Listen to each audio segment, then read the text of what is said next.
তুমি চিত বীতি মোৰ প্ৰৱৰ্তক নাৰায়ণ, তুমি নাথ ময়ো নাথ বন্ত, চৰণ সত ছায়া, দিয়া দূৰ কৰ মায়া, কৰা দয়া প্ৰভু ভগৱন্ত।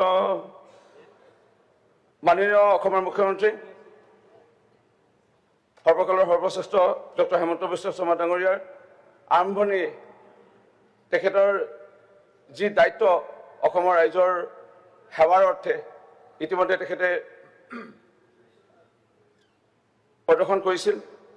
আজি আমি যদি চাওঁ, অসমৰ বিভিন্ন বিভাগৰ মাজৰ পৰাই সবতকৈ অন্যতম গুৰুত্বপূৰ্ণ এটা বিভাগ যদি আমি কওঁ, ৰাজহ আৰু দুৰ্যোগ ব্যৱস্থাপনা।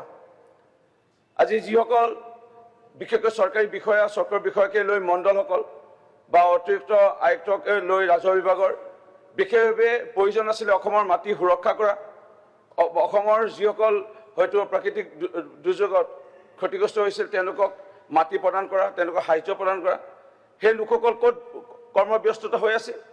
তেওঁলোকে ব্যস্ততা হৈ আছিলে পথ অৱৰোধত, তেওঁলোকে ডিউটি দিয়াত, ক'ৰবাত অনশনত ডিউটি দিয়াত।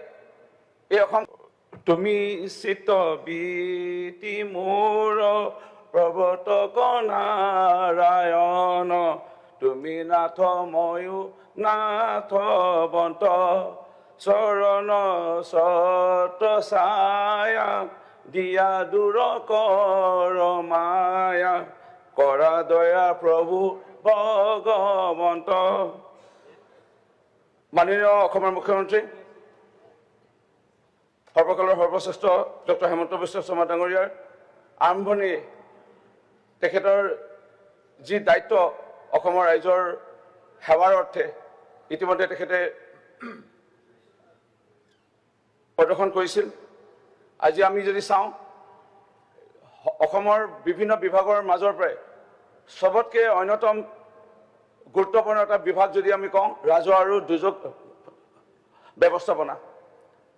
আজি যিসকল বিশেষকৈ চৰকাৰী বিষয়া, চক্ৰ বিষয়াকে লৈ মণ্ডলসকল বা অতিৰিক্ত আয়ুক্তকে লৈ ৰাজহ বিভাগৰ বিশেষভাৱে প্ৰয়োজন আছিলে অসমৰ মাটি সুৰক্ষা কৰা, অসমৰ যিসকল হয়তো প্ৰাকৃতিক দুৰ্যোগত ক্ষতিগ্ৰস্ত হৈছিল তেওঁলোকক মাটি প্ৰদান কৰা, তেওঁলোকক সাহায্য প্ৰদান কৰা, সেই লোকসকল ক'ত কৰ্মব্যস্ততা হৈ আছে?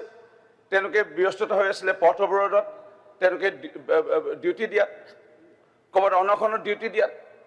এই অসমখনত ক'ৰবাত গুলীবৰ্ষণ